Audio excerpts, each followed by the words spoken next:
ഇന്ത്യയുടെ ചരിത്രത്തിൽ ആദ്യമായിട്ടാണ് ദേശീയപാത വികസനത്തിന് ഒരു സംസ്ഥാന സർക്കാർ പണം കണ്ടെത്താൻ നിശ്ചയിച്ചത്. 100, 200, 500, 1000 കോടിയല്ല സർ, 5580 കോടി രൂപ ഇതിനു വേണ്ടി സംസ്ഥാന സർക്കാർ ചെലവഴിച്ചു. Sir, Thiruvananthapuram outer ring road, Ernakulam bypass, Kollam Chenkotta greenfield എന്നീ പദ്ധതികൾക്ക് മാത്രമായി 2370 കോടി 59 ലക്ഷം രൂപയുടെ സാമ്പത്തിക ബാധ്യതയാണ് കേരള സർക്കാർ വഹിക്കാൻ തീരുമാനിച്ചിട്ടുള്ളത്. ഇന്ന് നിയമസഭയിൽ ദേശീയപാത വികസനവുമായി ബന്ധപ്പെട്ട അഴീക്കോട് MLA KV സുമേഷിന്റെ ചോദ്യത്തിന് മന്ത്രി മുഹമ്മദ് റിയാസ് നൽകുന്ന മറുപടിയുടെ ഏതാനും ചില ദൃശ്യങ്ങളാണ് നിങ്ങൾ ഇപ്പോൾ കണ്ടത്. മലയാളികളുടെ ചിരകാല സ്വപ്നമായ നാഷണൽ ഹൈവേ യാഥാർത്ഥ്യമാക്കാൻ കേരളം എന്ന കൊച്ചു സംസ്ഥാനം എത്ര ആയിരം കോടികൾ സ്വന്തം ഖജനാവിൽ നിന്നും ചിലവഴിച്ചു എന്നതിൻ്റെ കണക്ക് ഇന്ന് സഭാരേഖയായി മാറിയ ദിവസമായിരുന്നു. അഴീക്കോട് MLA KV സുമേഷ് ചോദിച്ച 2 ചോദ്യങ്ങൾക്ക് മറുപടി എന്ന രൂപത്തിലാണ് പൊതുമരാമത്ത് മന്ത്രി മുഹമ്മദ് റിയാസ് ഈ ദേശീയപാത വികസനത്തിനുൾപ്പെടെ എത്ര കോടി രൂപ സംസ്ഥാനം സ്വന്തം നിലയിൽ ചിലവഴിച്ചു എന്ന കണക്കുകൾ പുറത്തുവിട്ടത്. നമുക്കിന്ന് സഭയിൽ നടന്ന ആ ചോദ്യോത്തര വേളയുടെ ദൃശ്യങ്ങൾ ഒന്ന് കണ്ടു നോക്കാം. ശ്രീ KV സുമേഷ്, ദേശീയപാത വികസനം നമ്മുടെ സംസ്ഥാനത്തിൻ്റെ യാത്രാഗതാഗത മേഖലയിൽ വലിയ വിപ്ലവകരമായ മാറ്റത്തിനാണ് നേതൃത്വം കൊടുക്കാൻ പോകുന്നത്. സർ, എൻ്റെ ചോദ്യം, ദേശീയപാത 66 വികസനത്തിന് നമ്മുടെ ഗവൺമെൻറ് കേന്ദ്രത്തിന് ഇതുവരെ എത്ര തുക നൽകിയിട്ടുണ്ട്? മറ്റേതെങ്കിലും സംസ്ഥാനങ്ങൾ ഇങ്ങനെ പണം നൽകാൻ തയ്യാറായിട്ടുണ്ടോ? സർ, ദേശീയപാത വികസനം NH66 ലോകത്തെവിടെയുമുള്ള മലയാളിയുടെ ഒരു ചിരകാല സ്വപ്നമാണ്. ലോകത്തെവിടെയുള്ള മലയാളിയുടെ. സാർ, ഈ പദ്ധതി യഥാർത്ഥത്തിൽ മരണപ്പെട്ടൊരു പദ്ധതിയായിരുന്നു സാർ. 2014 ഏപ്രിൽ മാസം 14 നമ്മുടെ രാജ്യത്തിൻ്റെ സ്വാതന്ത്ര്യ ദിനത്തിൻ്റെ തൊട്ട് തലേ ദിവസം ഈ പദ്ധതിക്ക് ചരമഗീതം പാടിയതാണ്. എന്നാൽ 2016 ഇടതുപക്ഷ ജനാധിപത്യ മുന്നണിയുടെ ഗവൺമെന്റ് കേരളത്തിൽ അധികാരത്തിൽ വന്നു. LDF പ്രകടന പത്രികയിൽ ഈ പദ്ധതി ഞങ്ങൾ അധികാരത്തിൽ വന്നാൽ നടപ്പിലാക്കുമെന്ന് ചൂണ്ടിക്കാട്ടി. സാധ്യമാകുന്നത് പറയുകയും പറയുന്നത് ഏത് പ്രതിസന്ധിയും തട്ടിമാറ്റി നടപ്പിലാക്കുകയും ചെയ്യുന്ന ഒരു മുന്നണിയും സർക്കാരുമാണ് LDF സർക്കാരും എന്നുള്ളത് നമുക്കറിയാം സാർ. അതിൻ്റെ ഭാഗമായി കേരളത്തിൻ്റെ ബഹുമാനപ്പെട്ട മുഖ്യമന്ത്രി ശ്രീ പിണറായി വിജയൻ പ്രധാനമന്ത്രിയുമായി ഒരു തവണയല്ല, ശ്രീ നിതിൻ ഗഡ്കരിയുമായി ഒരു തവണയല്ല 5ലധികം തവണ ചർച്ച ചെയ്യുകയും ആ ചർച്ചയുടെ ഭാഗമായി ഒരു കാര്യം തീരുമാനമായി, കേന്ദ്ര സർക്കാർ ഇനി കൂടുതൽ പണം തരാൻ തയ്യാറല്ല എന്നുള്ളത്. പിന്നെ സംസ്ഥാന സർക്കാരിൻ്റെ മുന്നിൽ 2 വഴികളേ ഉള്ളൂ. ഒന്നുകിൽ ഈ പദ്ധതി ഉപേക്ഷിക്കുക, അതല്ലെങ്കിൽ ഈ പദ്ധതിക്ക് പണം കണ്ടെത്തുക. ഇന്ത്യയുടെ ചരിത്രത്തിൽ ആദ്യമായിട്ടാണ് ദേശീയപാത വികസനത്തിന് ഒരു സംസ്ഥാന സർക്കാർ പണം കണ്ടെത്താൻ നിശ്ചയിച്ചത്. 100, 200, 500, 1000 കോടിയല്ല സർ, 5580 കോടി രൂപ ഇതിനു വേണ്ടി സംസ്ഥാന സർക്കാർ ചെലവഴിച്ചു. കിഫ്ബി പദ്ധതിയാണ്, കിഫ്ബി ഫണ്ടാണ്. കിഫ്ബി ഫണ്ട് കടപരിധിയിൽപ്പെടുത്തി മുന്നോട്ട് പോകുന്നൊരു സ്ഥിതി കേന്ദ്ര സർക്കാരിൻ്റെ ഭാഗത്തുനിന്നുണ്ടായി. ചുരുക്കി പറഞ്ഞാൽ അതിൻ്റെ ഡബിൾ, ഏറെക്കുറെ 12000 കോടി രൂപ ചെലവഴിച്ചതിന് തുല്യമായി മാറിയിട്ടുണ്ട് സർ. NH66 മറ്റ് 4 സ്റ്റേറ്റുകളിലൂടെയും പോകുന്നുണ്ട്. ആ സ്റ്റേറ്റുകളൊന്നും തന്നെ സ്റ്റേറ്റിൻ്റെ ഫണ്ട് NH66 വികസനത്തിന് വേണ്ടി ചെലവഴിച്ചിട്ടില്ല. ലോകത്തെവിടെയുമുള്ള മലയാളിക്ക് സന്തോഷിക്കാം. ഇതിനെ എതിർക്കുന്ന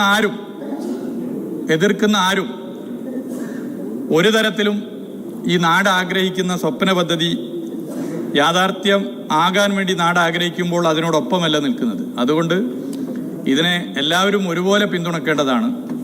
ഇതിനെ ആരെങ്കിലും എതിർക്കുന്നുണ്ടെങ്കിൽ അത് വ്യക്തിയായിക്കൊള്ളട്ടെ, രാഷ്ട്രീയ പ്രസ്ഥാനങ്ങളായിക്കൊള്ളട്ടെ, അതൊരു രാഷ്ട്രീയ ആത്മഹത്യ ആയിരിക്കും എന്ന കാര്യത്തിൽ ഒരു സംശയമില്ല.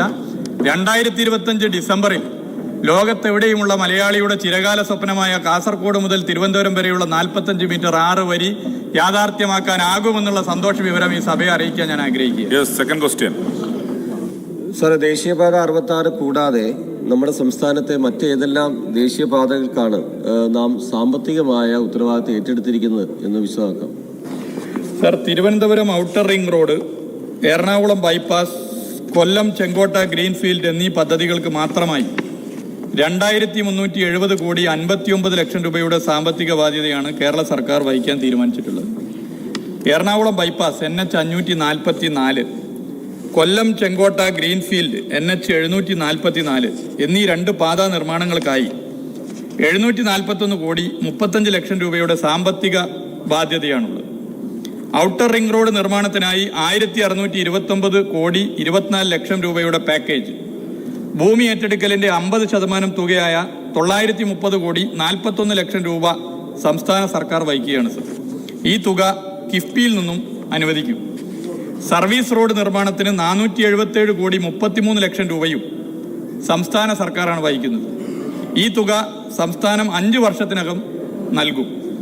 ചരക്ക് സേവന നികുതി ഇനത്തിൽ 210 കോടി 63 ലക്ഷം രൂപയും റോയൽറ്റി ഇനത്തിൽ 10 കോടി 87 ലക്ഷം രൂപയും ഒഴിവാക്കി സംസ്ഥാനം അധിക ബാധ്യത വഹിക്കുവാനും തീരുമാനിച്ചു. ഇതോടൊപ്പം പാലക്കാട് കോഴിക്കോട് ഗ്രീൻഫീൽഡ് പാതയുടെ ഭൂമി ഏറ്റെടുക്കലും പുരോഗമിക്കുകയാണ്. പാലക്കാട് നിന്നും കോഴിക്കോടേക്ക് നമുക്കറിയാം സാർ, ഇപ്പോൾ 4 മണിക്കൂറോളം സമയം എടുക്കുന്നത് 1.5 മണിക്കൂർ കൊണ്ട് എത്താൻ വേണ്ടി സാധിക്കുന്ന സ്ഥിതി ഉണ്ടാകും. NH 766 ദീർഘകാലത്തെ സ്വപ്ന പദ്ധതിയാണ്. കോഴിക്കോട് മുതൽ മുത്തങ്ങ വരെ. NH 185 അടിമാലി കുമളി, NH 183 മുണ്ടക്കയം കുമളി എന്നീ പാതകളുടെ നവീകരണം സാധ്യമാക്കുന്നതിന് കേന്ദ്ര ഉപരിതല ഗതാഗത മന്ത്രാലയവുമായി ചർച്ചകൾ തുടരുകയാണ്. പോസിറ്റീവായിട്ടുള്ള ഒരു സമീപനം വരുമെന്നാണ് പ്രതീക്ഷിക്കുന്നത്. Shri KP Kunhammad master. Sir, ദേശീയപാത 66 സമയബന്ധിതമായി പൂർത്തീകരിക്കാൻ എന്തൊക്കെ നടപടികളാണ് പൊതുമരാമത്ത് വകുപ്പും സർക്കാരും സ്വീകരിച്ചിട്ടുള്ളത് എന്ന് വിശദീകരിക്കാമോ? മിനിസ്റ്റർ. സർ, ദേശീയപാത പ്രവൃത്തികളിൽ ഒരു സംസ്ഥാന സർക്കാർ ഫണ്ട് ചെലവഴിച്ചാലും ചെലവഴിച്ചില്ലെങ്കിലും സംസ്ഥാന സർക്കാരിന് അത് എക്സിക്യൂട്ട് ചെയ്യുന്നതിൽ വലിയ റോളുണ്ട് സർ. ഇപ്പോൾ ദേശീയപാതയുടെ ഭാഗമായി പല കാര്യങ്ങൾ ചെയ്യേണ്ടതുണ്ട്. ഇപ്പോൾ മരങ്ങൾ മുറിച്ചു മാറ്റണമെങ്കിൽ അത് കേന്ദ്ര വനം വകുപ്പല്ല, സംസ്ഥാന വനം വകുപ്പാണ് അതിൽ ഇടപെടുക. വനം വകുപ്പ് മന്ത്രിൻ്റെ മുമ്പിൽ ഇരിക്കുന്നുണ്ട്. വൈദ്യുതി ലൈൻ മാറ്റണമെങ്കിൽ അത് സംസ്ഥാനത്തെ വൈദ്യുതി വകുപ്പാണ് ഇടപെടേണ്ടത്. പ്രാദേശിക പ്രശ്നങ്ങൾ പരിഹരിക്കണമെങ്കിൽ സംസ്ഥാനത്തെ തദ്ദേശ സ്വയംഭരണ വകുപ്പാണ് അതിൽ ഇടപെടുന്നത്.